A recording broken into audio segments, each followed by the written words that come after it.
student. Hello dear student, good morning to all of you. I hope all of you are fine and all of you are doing well. So in last class we have discussed about human health disease.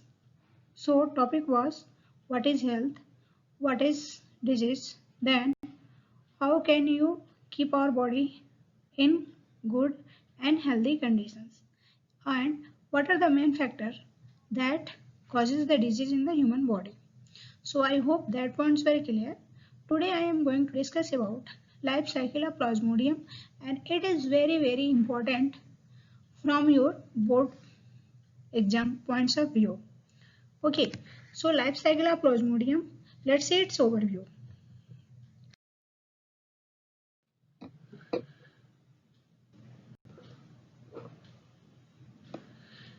Today we will see life cycle of Plasmodium. It completes its life cycle in two hosts. First is the human host and second is मॉस्क्यूटोस।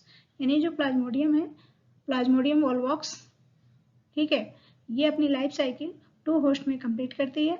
एक तो human host है and दूसरा है mosquitoes. Come to the main point, let's see life cycle of plasmodium. So plasmodium enters the human body as well as sporozoites through the bite of infected female Anopheles mosquitoes and multiply within the liver cells।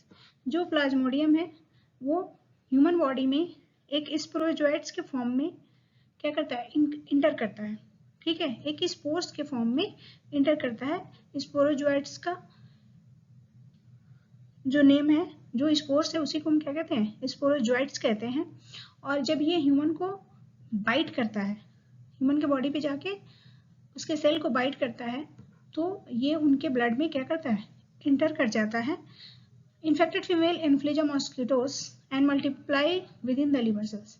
और ये जो Plasmodium bite करता है, ठीक है, कौन सा होता है, फीमेल एनाफ्लिस मॉस्किटोस। और वो क्या करता है, जैसे ही ह्यूमन के बॉडी में पहुंचता है, वो लिवर में जाके उसका मल्टीप्लिकेशन होने लगता है, यानी डिवीजन होने लगता है। एक स्पोरोजोइट से बहुत सारे स्पोरोजोइट्स का फॉर्मेशन हो जाता है। Later attacks the RBC resulting the rupture with the release of toxic substances. फिर ये क्या करता है, बाद में आरबीसी से, और आरबीसी क्या है, रेड ब्लड सेल से क्या करता है, आरबीसी को अटैक करता है, और अटैक करने के बाद से एक टॉक्सिक सब्सटेंसेस को रिलीज करता है जिसका नाम है हीमोजॉइन। यानी जब ये आरबीसी को अटैक करता है, तो इसके जो प्लाज्मोडियम है, ठीक है, वो क्या करता है, एक टॉक्सिक सब्सटेंस को रिलीज करता है, उसका नाम है hemozoin, which is responsible for high fever and chilling. आपने देखा होगा कि कभी कभी हमें बहुत तेज बुखार आती है और बहुत तेज से ठंडी लगने लगती है। वो किसकी वजह से होता है, जब प्लाज्मोडियम आपके बॉडी में टॉक्सिक सब्सटेंस हीमोजॉइन को रिलीज करता है। और ये जो होते हैं 3 to 4 डेज के लिए होते हैं। Malarial parasite require to host. जो मलेरिया पैरासाइट है, फीमेल मॉस्किटोस एनाफ्लिस, जिसकी वजह से मलेरिया होता है, वो 2 होस्ट में कंप्लीट होता है, एक तो ह्यूमन और दूसरा Anopheles mosquitoes, to complete their life cycle. Female Anopheles is vector of this disease to the human beings. और जिसके द्वारा ह्यूमन बॉडी में ये बीमारी होती है, उसका नाम क्या है, फीमेल एनाफ्लिस मॉस्किटोस, फीमेल एनाफ्लिस मॉस्किटोस। और यही क्या करता है कि एक इन्फेक्टेड पर्सन पे जब ये बाइट करता है और फिर दूसरे के बॉडी में जब जाके एंट्री करता है, तो वहां मलेरिया के चांसेस ज्यादा हो जाते हैं। So I hope this points are clear. Moving to next point, you can see here, this is the flow chart of life cycle of Plasmodium, how this Plasmodium enters in the human body। जब mosquitoes क्या करता है, human को cell को bite करता है, तो sporozoites are injected with the bite. उसमें जैसे ही वो काटता है, तो उसके माउथ में स्पोरोजोइट्स प्रेजेंट होते हैं। देन वो क्या करता है, लिवर सेल में पहुंचता है एज ए पैरासाइट के फॉर्म में, और उसके वजह से ये ब्लड में क्या हो जाता है, हो जाता है। Parasite reaches the liver through the blood, ठीक है। ये जो इन्फेक्टेड स्पोरोजोइट्स हैं, वो ह्यूमन सेल को बाइट करता है। बाइट करने के बाद से ये ब्लड के थ्रू लिवर में पहुंच जाता है। पहुंचने के बाद से वहां पे इनका एसेक्सुअल रिप्रोडक्शन होता है। और आपको पता है कि एसेक्सुअल रिप्रोडक्शन में नंबर्स ऑफ कॉपीज बनती हैं, नंबर्स ऑफ कॉपीज बनते हैं, यानी वहां पे जो मल्टीप्लिकेशन का चांसेज है, जो डिवीजन का चांसेज है, वो बहुत ज्यादा होता है। The parasite reproduce asexually in the liver cells, bursting the cells and releasing into the blood. ठीक है, वहां पे एसेक्सुअली रिप्रोड्यूस होते हैं। रिप्रोड्यूस होने के बाद से सेल्स में ब्रस्ट कर जाते हैं और ब्लड में रिलीज हो जाते हैं। Then parasite reproduce asexually in the RBC, bursting the RBC cells and causing the cycles of fever and other symptoms.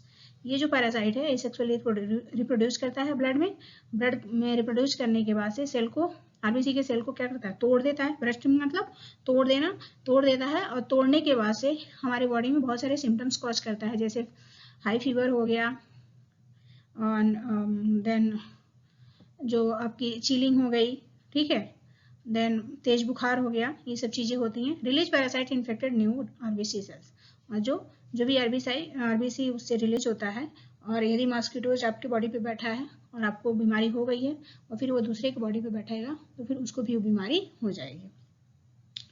तो यहाँ पे ये क्या होता है, sexual stage gametocytes develop into RBC, और फिर यहाँ पे आरबीसी का फॉर्मेशन होता है जिसमें मेल और फीमेल गैमेट बनते हैं।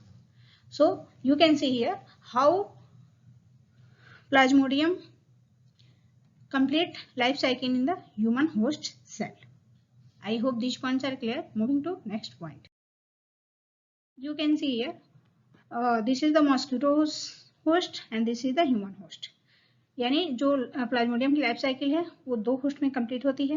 पहला तो ह्यूमन की बॉडी पे बैठने के बाद से उसको बाइट किया। बाइट करने के बाद से जो आपके पता है कि आपका आर्टरीज और वेंस जो होते हैं वो ब्लड का ट्रांसपोर्ट करते हैं पूरे बॉडी में, उसके थ्रू ये लिवर में पहुंचा। लिवर में पहुंचने के बाद ये जो होते हैं एसेक्सुअली रिप्रोडक्शन इनका, यानी मल्टीप्लिकेशन होना शुरू हो गया, नंबर्स ऑफ कॉपीज वहां बन गए। बनने के बाद से पैरासाइट जो होते हैं एसेक्सुअली रिप्रोड्यूस होते हैं किसमें, आरबीसी में। और आरबीसी में जब उनका संख्या ज्यादा हो जाता है तो उसके सेल को क्या करते हैं, तोड़ देते हैं, ब्रस्ट कर जाता है आरबीसी का जो सेल है, और वो क्या करते हैं, मलेरिया को प्रोड्यूस करते हैं। एंड देन ये प्रोड्यूस करने के बाद से फिर से जो आसपास का न्यू ब्लड सेल होगा, न्यू आरबीसी होगा, उसमें एंट्री करेंगे, और एंट्री करने के बाद से ये सेक्सुअली रिप्रोड्यूस होंगे जिसमें मेल और फीमेल गैमेट का फॉर्मेशन होगा। फिर यही मेल और फीमेल गैमेट का फॉर्मेशन होने के बाद से जब female mosquito take up gametocytes with the blood, जो फीमेल मॉस्किटोज है वो यहाँ से ब्लड को अपने माउथ में सक कर लेगा। सक करने के बाद से फिर ये कहाँ पहुँचेगा, स्पोर उसमें आरबीसी में पहुँचेगा, वहाँ पे फर्टिलाइजेशन होगा। फर्टिलाइजेशन होने के बाद से take place in the mosquito's stomach, fertilization and development take place in the mosquito's stomach. यहाँ पे जो प्रोसेस होंगी ये मॉस्किटो के स्टमक में होंगी। एंड देन वहाँ पे फिर स्पोरोजोइड्स अलग हो जाएंगे, सैलिवरी ग्लैंड्स में वो इंटर करेंगे और वहाँ से सलाइवा रिलीज होगा, और वही सलाइवा क्या करेगा, किसी फूड आइटम पे बैठेगा। Mature infective stage escape from the intestine and migrate to the mosquito through the salivary gland. ठीक है, जब वो छीकेगा या कुछ करेगा तो वहां से उस salivary gland से वो बाहर निकल जाएंगे। निकलने के बाद से फिर वो फूड आइटम पे बैठेंगे, और जब हम उसको खाएंगे या फिर ये किसी ह्यूमन बॉडी के शरीर पे जाके इसको बाइट करेगा, देन फिर वो लाइफ साइकिल क्या होती है, चलती रहेगी। तो when the mosquito bites the human, another human sporozoites injected with the bites. फिर यही चीजें क्या होंगी, दूसरे को काटेंगी, फिर वो सारी साइकिल कंप्लीट होगी, फिर मॉस्किटोज वहां से रिलीज होगा, फिर ये दूसरे के बॉडी पे जाकर बैठेगा और फिर ह्यूमन को क्या करेगा, अफेक्ट करेगा। So this is the life cycle of Plasmodium that completed in the human beings as well as mosquitoes host. I hope these points are clear. Moving to next point. So today we have discussed about life cycle of Plasmodium. Plasmodium completed their life cycle in two stages. First is human being and second is the mosquitoes. Okay. So I hope that points are clear. Thanks. Stay safe. and stay happy, stay connected. Thank you.